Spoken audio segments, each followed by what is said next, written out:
All right, so I'm getting ready to put the solar panels together to put them up on the camper. And what we've got is 4 of these. They're the Harbor Freight ones. They actually work quite well. I've used the 45 watt before. They work beautifully. And these are the 100 watt, which I'm excited about.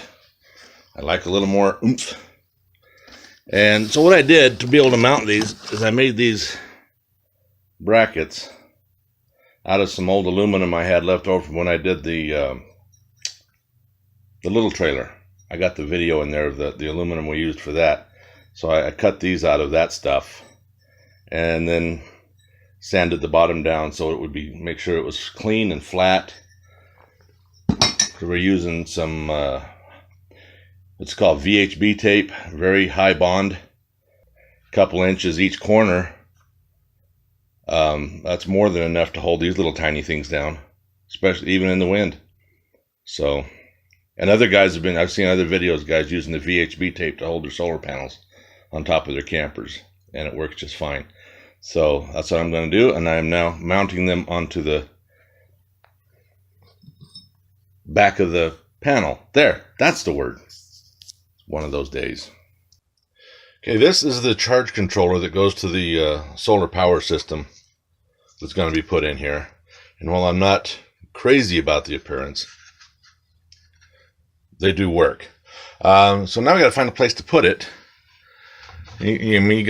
First of all, we need to start with where the battery is. Okay, your battery is in that silver box right there. It's got a metal box it's in, and it's room for 1. It's a little tiny apartment for the battery. So there you go. So we've got to run the wiring to the battery. So we've got to know, so that kind of rules out putting it on this side of the camper. Unless you're really into running a lot of wiring. And the more wiring you run, I understand, the lower the performance you get because it begins to drop amperage or something. I don't understand all that stuff. I'm not an electrician. I don't even play one on TV. So we need it on this side. On my last one, I had it a lot of space at the end of the cabinet and in between, so I could mount one right up there, and that worked really well. This one, as you can see, it does not have that kind of space. No, I don't want it anywhere close to the stove. I don't want the heat rising off the stove to possibly damage it. And over there is too far from the battery.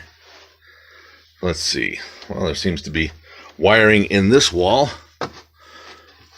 A lot of guys are putting these, in the battery compartment and all that. And it's like, I don't want to.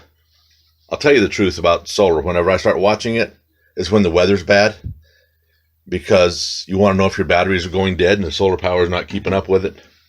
So I try to keep my charge controller where I can get to it when the weather's bad without having to freeze myself. So, well, that looks like a pretty good place. I could put it right there.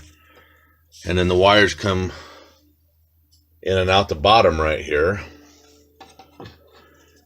So I could either mount it flush on there and then just have some little wires sticking out the bottom, or I could build a box that it goes in to mount on there. Either or. I'll decide that later. So if I'm mounting it there, then the wiring would need to come through this cupboard up here. And what I've noticed some people do is they put it back up here in this corner, close to the outside wall. I prefer to not do it that way. I can't get my head in there this time. But I put it up here on this side. And the reason I'll put it up there is because then, as the wire comes down and across the floor, you never see it. You open the cupboard. Of course, this is where a microwave goes. So you won't see it in here anyway if there's a microwave in there. But I run them on this side of the opening so that it comes down this front wall and then around and down into the wall back there, so that you never see the wire when you open up the cupboard, whatever cupboard it happens to be up there. And then I can run the wires down through there or through the floor right here and come down to it. I don't want them on the wall. If I put them on the wall, I'm going to make a covering to go over them. So they're still not showing. But now the next thing we got to do before we confirm where to put it through up here is we got to figure out where we're at on the wall, go outside, get up on the roof, and see what's in the way. See how much real estate we have. So let's see, we're between the kitchen window and the bedroom window. All right, let's go look up on the roof and see what's there. The kitchen window. There's the oven vent, stove vent, whatever. There's the bedroom window. Let's go up, see what it looks like. It's been raining like crazy here the last week, like a marsh. Oh, well, looks kind of open on this side. So the hole would be coming through right about here, somewhere in that area. And the solar panels, okay, when I lay those out, I got to make sure we can still get access to remove the cover off of the air conditioner and to be able to open up the vent cover to clean things out of it. So I won't be able to lay them all right together probably. I may have to put one here, two in the middle, and one over here. Or they may be long enough I can go straight across with them, lay them sideways.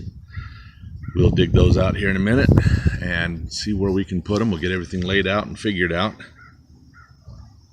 and then start installing solar power. Okay, so I'm trying to lay out the panels, and I can fit them this way between the air conditioner and the vent. But now I have a problem where the roof has a low spot right here. So it does this. And I can't, this side over here is not low enough to match this one. This is like a dip in it. And so I'm going to end up with a bad,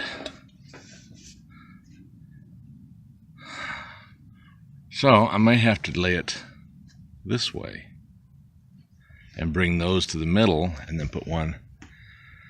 I'll have to try it, go this way with one here, two in the middle. Oh well, let's see what happens. Okay, so now I got two in the middle there. One here, one here, and they all sit flat enough. There's no rocking to them or anything other than just a normal give of the tin roof. Tin roof Sunday. Now I'm thinking of ice cream. I shouldn't have done that. Anyway, I could do that, or I could put one across the back behind that. One across the... No, I don't want to do that. I don't like this one being that close to the front. You get the air coming off the front of this thing, and if I can stay back far enough, I won't get a lift. It creates more of a vacuum that kind of rolls over it. Of course, I could pull this closer this way and bring this one up this way. Give myself a little more room at the front. Yeah, I think we'll do that. Now what I'm going to do is take a magic marker and go around and mark each of these where they're at, because this is a painted roof, and that tape, the VHB tape, says it will stick to a painted surface. Well, this is old paint, so I don't know how well it's going to stick. So I want to clean it off where these sit, down to the metal, so I don't have to worry about that. And then I can just stick it right to bare metal and it will be fine. I gotta be careful. This stuff is thin. I don't want to grind through it. Touchy, isn't it? Life's a challenge. Well, I was wondering where my hole was going to come through, so I thought I ought to do that before I ground this. And it's right. I got it so that it's not... My first measurement showed it underneath that foot, and it's like, I don't want it there. So I got my hole, and I need to tie all those lines together and feed one line down through there, not four. So, well, we'll work on that, but after I get the panels mounted, then we'll do that. Okay, next step. Got some grease and wax remover I picked up at the parts store. It's almost gone. And shop towels. So I'm going to wipe each of those down. And then I'm going to go over with alcohol. Just I want to make sure everything is really clean. I don't want to take a chance on these things coming off. So this is what you call a step-by-step tutorial, right? Yeah, I know. Okay, I did the wax and grease remover, and there's the bottle of alcohol. Okay, so I got these 3 put on, and I've tried 2 different ways doing it now. The first way, I cut off a piece of the double-sided clay almost. It's kind of heavy tape. And I stuck it to the feet that have been sanded and cleaned, and then turned them over and put them in place. The other way I tried was this one. I put the tape down on the roof and then put the panel on the tape. I don't like that method as much. If you can see right here, there's some that should have been sticking to the underside of the foot, but it didn't get exactly where it needed to be. And because I don't know, I had my marks there where I marked it before with the marker, but it just didn't line up quite the same when I went to put it back on. I don't know if you've ever heard of that, but yeah, it's kind of like putting the dirt back in the hole that doesn't fit. So I'm going to go back to cutting off a strip, sticking it on here. As you peel it off, you have a gray side that's sticky, and then this white side. I leave that white side up till I get them all on and ready to turn it over. Then I'll peel the white off and turn it over and push it down. And then when it's there, okay, so I cut the wires off to the length I need. And then I went into the kit that came with it. And it has this 4-to-1. Join everything up together and send it into one wire down. I'm going to cut these, leaving myself some room to work. And then I've already cut the other end off of this wire, so I will now feed it down through the roof. It took me a rubber grommet. I had to cut it because I already had the wire in the hole, and then I could feed it around the wire here so that the wire's not rubbing on the edge of the roof. But now it's got that, and that's going to help to seal it. I'm not counting on that to do all the sealing. I will put some RV roof sealant stuff over it when I get done. And I got some of that VHB tape on the back of this little thing here so I can stick it to the rooftop when I'm done. I'm not going to grind anything out or anything. I'll just stick it, see if it works. Whatever. Well, we're getting there. I got the connectors on one end. I got to connect them to these. Now, you got to be careful. I know on the older ones, I don't know about these. I didn't read the instructions. I'm just like that, about keeping the positive and the negative of each one of them separate. They do have a special connector that goes on the end of these that they ship them with, so that if you just plug and play, they're always right. But they also make it so you can do this way. What they do is you look at the wires. See, this one here has these little ridges down the side of it. You turn that over, there's no ridges. Ruffles have ridges, and the ridges have flavor. And we don't want to cross the wires. We don't want to cross our streams. There's something very important I forgot to tell you. What? Don't cross the streams. And here we have the 1-part self-leveling urethane sealant to put over the little hole.